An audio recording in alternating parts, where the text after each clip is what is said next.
이승만 TV 시청자 여러분 안녕하십니까? 깊어가는 가을 계절입니다. 이영훈의 역사 비평, 오늘의 제목은 소인배의 정치, 그렇게 잡아봤습니다. 오늘날 한국 정치의 행태를 보고 있노라면은 소인배의 정치의 다름 아니구나 라는 그런 한탄이 듭니다. 그런 한탄하는 마음을 잠시 말씀드리도록 하겠습니다. 얼마 전에 1988년부터 5년간 이 나라의 대통령을 지내신 노태우 전 대통령께서 서거하셨습니다. 정부는 노태우 대통령의 서거를 맞아 그의 장례를 국가장으로 모셨습니다.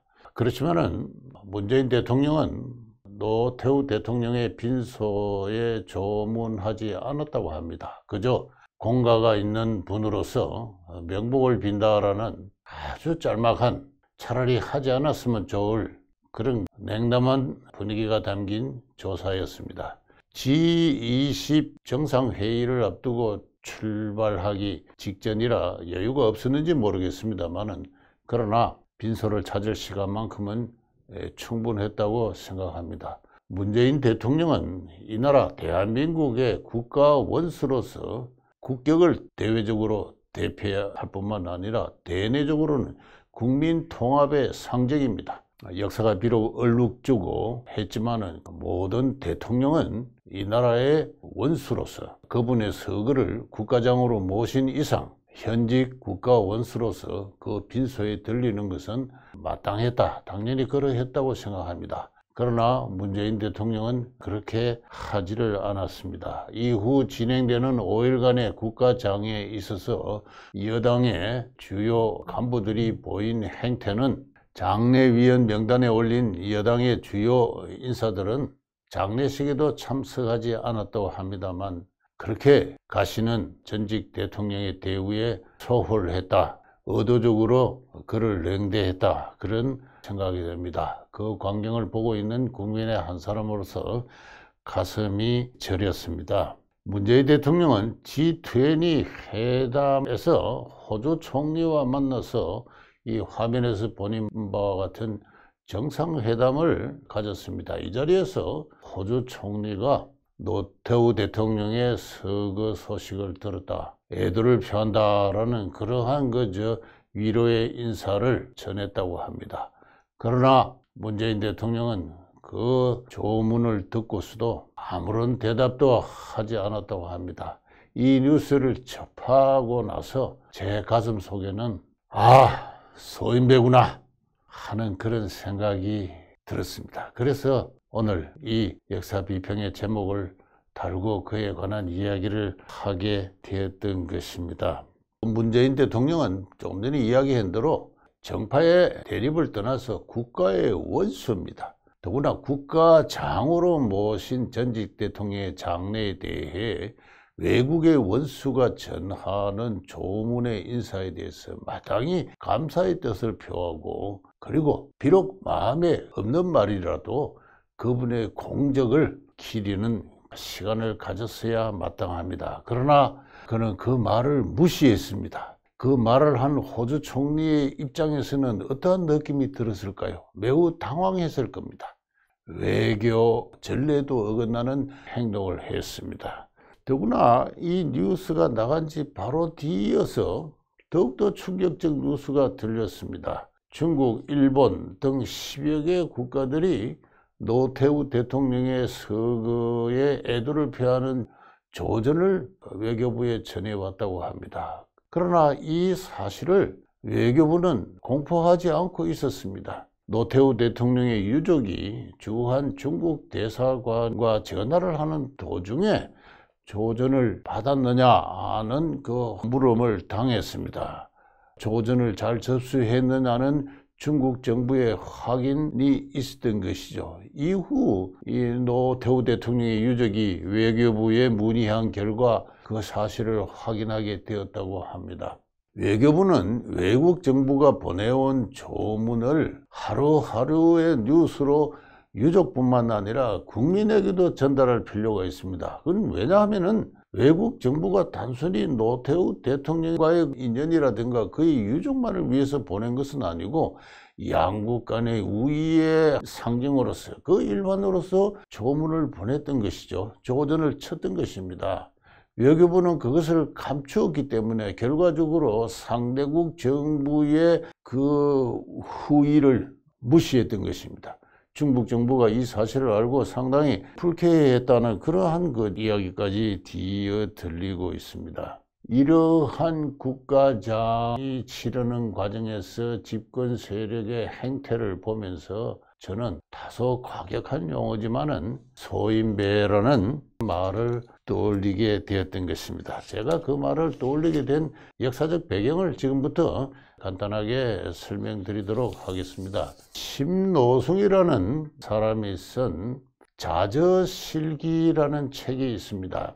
이분은 19세기에 서울 일원에서 활동한 세도 가문 정성심 씨가의 한 계통을 잇는 분입니다. 18세기 후반부터 1830년대까지 약 한 70년간 살면서 지방 수령 등을 역임을 했지만은 과거를 한다든가 중앙의 고관으로 출세를 하지는 못했습니다. 그 대신에 수많은 기록을 남겼습니다. 글쓰기에 미쳤다고 할 정도로 많은 기록을 남겼는데 그 중에 자저실기라는 책이 있고 이것이 번역되어 나왔습니다. 책을 통해서 18세기 후반, 19세기 초반 서울 일원의 양반가들의 생활상, 그들의 대립상 자세하게 알 수가 있습니다. 이 책을 번역한 역자 성균관대학의 김대희 교수는 이 책을 읽어보면은 당시 서울 양반 사회의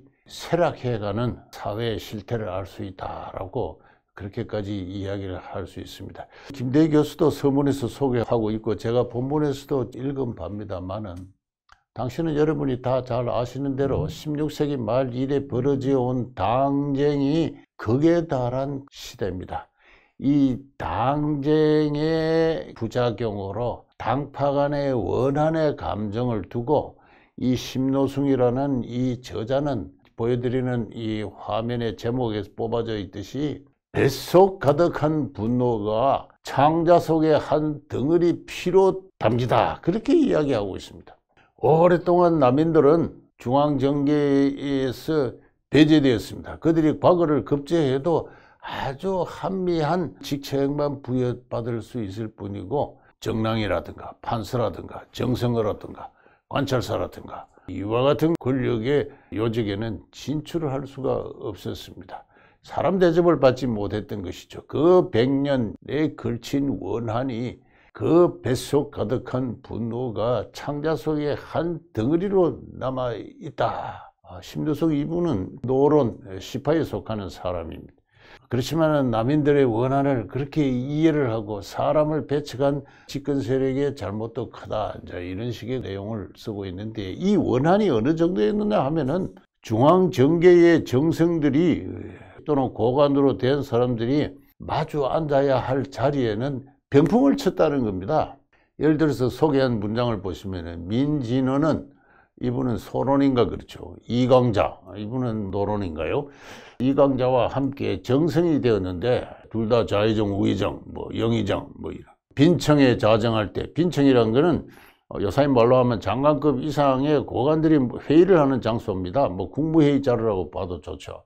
빈청에 자정할 때 병풍을 치고 떨어져 앉았다. 서로 얼굴을 마주하지 않으려고 병풍을 치고 떨어져 앉았다. 최근에는 판부사 이명식이 최재공과 이명식은 노론임, 최재공은 남인이죠. 신구 화성유수로 이 수원유수로 인장을 교환할 때도 서로 이렇게 직무를 인수인계할 때도 이러한 예를 썼다. 이걸 예라고 그럽니다. 병풍을 치고 얼굴을 안 보는 거, 그죠? 그 신구 유수가 병풍을 치놓고서 지금부터 인수인계합니다. 인수하는 창고 속에 곡식은 몇 석입니다. 확인하십시오. 예, 확인했습니다. 이런 식으로 서로 병풍을 치놓고 이야기를 해서 인수인계 절차를 맞았다. 지방 간의 혐의와는 다르지만은 지방 간의 원수 간에는 이렇게 마주 앉을 자리도 없지만은 그러나 불가피하게 앉아야 되는 이 당파의 선배들은, 그러니까 심노석 입장에서 보면은 이 최재공, 이 이명식은 다 선배입니다. 그러니까 집안 간의 혐의와는 다르지만 선배들은 당파 간의 금기에 이처럼 엄격하게 다 매우 당연한 예의처럼 이야기를 하고 있습니다. 조정의 고관이 되어서 회의를 하는데 또는 주요 지방관 자리를 임무 교대를 하는 자리에서 서로 병풍을 치르고 얼굴을 보지 않고 회의를 했다. 이것이 당연히 있어야 될 예의였다. 이렇게까지 심노승은 이야기를 하고 있습니다. 심노승은 당정에 대해서 대단히 비판적인 어떤 서술을 하면서도 이것에 대해서는 뭐 당연히 그럴 수밖에 없다는 식으로 이야기를 하고 있습니다. 이런 사람들이 나라를 다스렸어요. 뭐 최재공 같은 분은 훌륭한 정성이라고까지 이야기되고 있고, 다들 이분들을 모시는 집안에서는 뭐 자기들이 훌륭한 조상을 뒀다고 생각을 하겠습니다만은, 그러나 오늘날 입장에서 보면은 당정의 원한을 가슴에 품고 서로 용서할 줄 모르고 관용할 줄 모르는 이 소인배들이었던 것입니다. 이 소인배들이 정치를 하니까 결국 어떻게 됐어요? 그 왕조가 제대로 굴러갈 리나 있겠습니까? 그렇게 해서 망했던 거예요. 조선 왕조의 패망의 원인의 하나로서 당장을 거론하는 건 조금도 저는 지나친 일이 아니라고 생각을 합니다. 그런 원한을 품은 자들, 원한을 대를 이어서 계승하면서 얼굴을 맞이할 수 없는 그 정치, 그게 소인배들의 정치예요. 지금 여의도에서 벌어지고 있는 정치가 그것과 무엇이 다를까?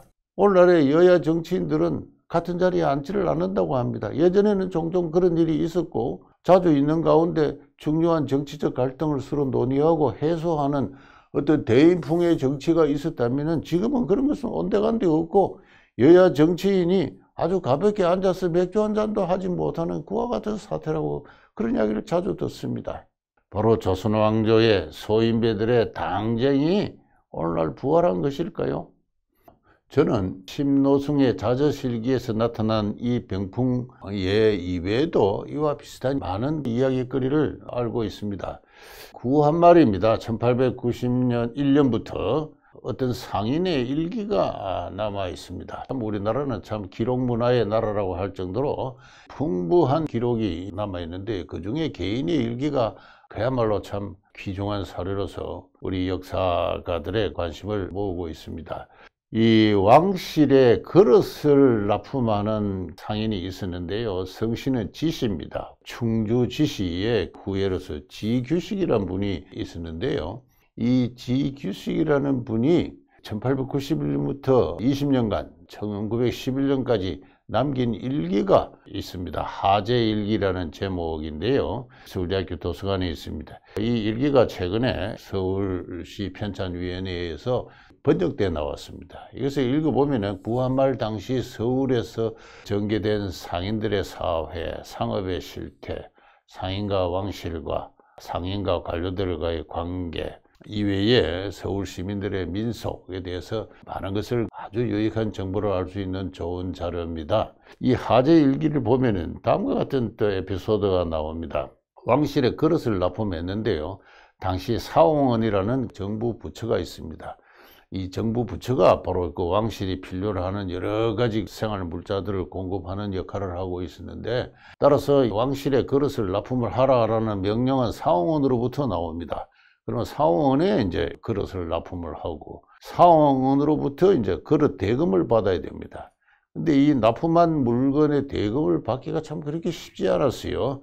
그래서 사홍원 제조라는 그 실무를 담당하는 당상관 집에 자주 이 지규식이 출입을 하면서 그 집안일을 또 보살핍니다. 집안에서 필요한 그릇이나 땔감은 그냥 무상으로 공급을 해요. 그게 당시 19세기 서울 상인들의 해야 될 의무입니다. 거대적인 상업 시장은 아니죠. 그런데 어느 날 상원의 제조로 있는 젊은 영감이 술이 취해서 지규식을 부릅니다. 내가 족보를 보니까 500년 전에 자네 집안하고 우리 집안 사이에 좋지 못한 일이 있었네. 그러니까 앞으로는 우리 집안에 출입하지 말게. 이렇게 그 명령을 합니다. 그렇게 해서 이 지시 상인이 황당한 심정으로 돌아서면서 그 일기에다가 그 황당한 마음을 적어 놓습니다. 바로 그래요. 500년 전에 있었던 있던 원한을 500년 뒤에 후손이 씻지를 못하는 겁니다. 씻지를 못하고 알고 보니까 그 원수 집안에 사람이 집안을 출입하고 있으니까 너 앞으로 출입하지 마. 이렇게 이야기를 합니다. 이 소인배들이죠. 소인배들입니다. 제가 우리 조상을 두고 이런 이야기를 해서 참 곤란합니다만, 나라가 안 망했으면 제가 그런 이야기 안 하겠습니다. 나라가 망해서 전 민족이 망국노가 되었잖아요. 그런 원한이 있는 겁니다. 그런 원한에서 우리 조상이 그러한 편협한 심성을 소지하고 소인배의 정치를 벌였다고 해서 저는 그게 잘못된 이야기라고 생각하지 않습니다. 스위스 출신의 마르티나 더이헬라라는 여사가 있습니다. 1934년생이시니까 벌써 아주 고령입니다. 이분이 몇 년 전에 평생의 연구 성과를 모아가지고 조상의 눈 아래서라는 영어로 된 책을 편찬했습니다. 한국 사회 문화사에 관한 최고 수준의 저작이라고 할 수가 있는데요. 번역되어 나왔습니다. 조상의 눈 아래서라는 상당히 방대한 어떤 책입니다. 경상도 안동과 전라도 남원의 세거한 양반 가문들이 어떻게 형성 발전했고 상호관계를 맺어왔던가 하는 그러한 연구입니다. 그리고 이 방대한 연구의 결론부에 가서 한국은 혈연에 기초한 사회였다. Korea was a decent-based society. 이렇게 이야기를 합니다. 지연이라든가 또는 같은 상업적 이해관계라든가 공업적 이해관계라든가 또는 학자적 이해관계에 뭉친 제2차적 이해 결사가 사회가 발달하지 못한 가운데 통일신라 이래 고려왕조를 거쳐 조선 말기까지 리니지, 혈연, 출생할 때 어느 집안에서 출생했느냐 하는 그 혈연 신분이 지배하는 그러한 혈족 사회였다는 것입니다. 따라서 친족이 사회 구성의 기본 단위가 되고 이 친족을 형성하지 못한 사람들이 이제 상민이고 노비죠. 친족을 구성한 사람들이 상호 위계를 다투면서 그 위계를 형성한 최정상위에 중국으로부터 봉함을 받은 제후의 가가 있는 것입니다. 제가 조선왕조를 이해할 때 이 조선왕조의 국제체제는 바로 이와 같은 그 친족 집단의 국제적 위계 질서다라는 이야기를 자주 했는데요. 저는 도이힐러 여사의 이 책을 읽고서도 제 주장에 그 한편의 강력한 근거를 발견하기도 합니다. 도이힐러 여사는 사회는 국가와, 그러니까 양반 친족 집단은 왕실과 경쟁을 했다, 그렇게 이야기합니다. 이 상호 경쟁하는 양반 친족 집단 상호 간에는 어떠한 국가 정학도 오소독스한 정통적인 학문도 성립할 수 없었다, 이런 이야기를 합니다. 그리고 이런 것이 20세기 한국의 사회와 한국인들의 심성을 지금도 지배하고 있다, 이런 이야기를 결론부에서 아주 슬쩍 하고 있습니다. 바로 그거예요. 조상의 눈초리를 의식하면서 500년 된 조상의 원한도 살아있는 사람 간의 원한으로 재생을 하면서 대립을 하는 이와 같은 그 조선왕조의 정치예요. 그러니까 필사적으로 더 높은 권력의 신분의 사닥다리 위기에 올라가려고 그 머리를 부딪히고 싸우고 원수의 원한을 맺고 살아있는 사람끼리는 얼굴을 볼 일이 없고 불가피하게 볼 일이 있을 때는 병풍을 치고 앉아야 했던 이러한 사회를 만들어낸 거예요. 근데 그 정치가 지금 이 대한민국에서 지금 재생이 되고 있는 겁니다. 전직 대통령의 장래에 현직 대통령이 조문을 하지 않았을 뿐만 아니라 제대로 된 조사를 하나 발표를 하지도 않고 그저 고인의 멘붕을 빈다.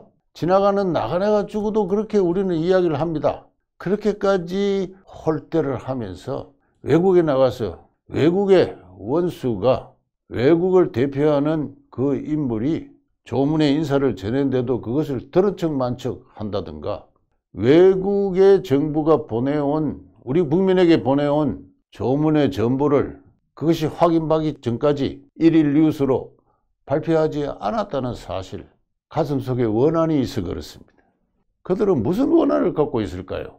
무슨 원한이길래 그렇게 가슴에 씻지를 못하고 그 창자 속에 핏덩어리로 엉어려진 분노를 지금도 갖고 있을까요? 과연 정당한 원한이고 정당한 분노일까요? 저는 그 점에서 늘 회의를 합니다. 이분들이 갖고 있는 분노와 원한, 그 심노성의 표현에 의하면 창자의 핏덩이로 응어린 원한은 무엇일까? 흔히들 5.18을 이야기합니다. 흔히들 노무현 전 대통령의 비극적인 죽음을 이야기를 합니다. 제가 이 두 문제에 대해서는 언젠가 이 역사 비평 시간에 좀 자세하게 제 생각을 이야기를 하고 싶습니다만, 이것이 과연 30년, 40년 지나도 풀지 못할 그러한 가슴속의 원한으로 남아 있어야 될 사건입니까? 충분히 청산하고 사과하고 보상하고 해야 될 모든 절차는 다 마치지 않았습니까? 노무현 대통령의 투신이 과연 도덕적으로 정당한 것이었을까요?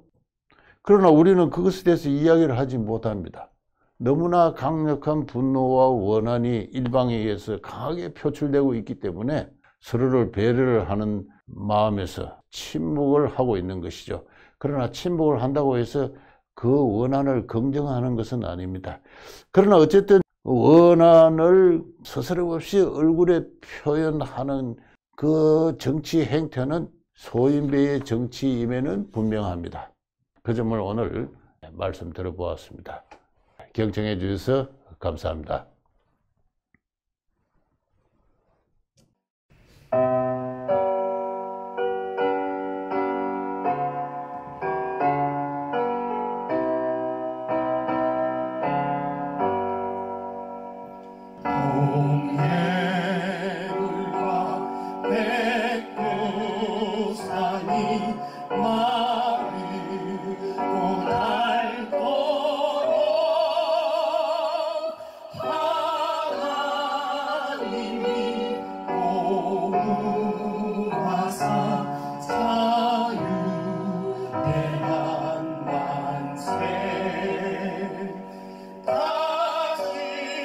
다시는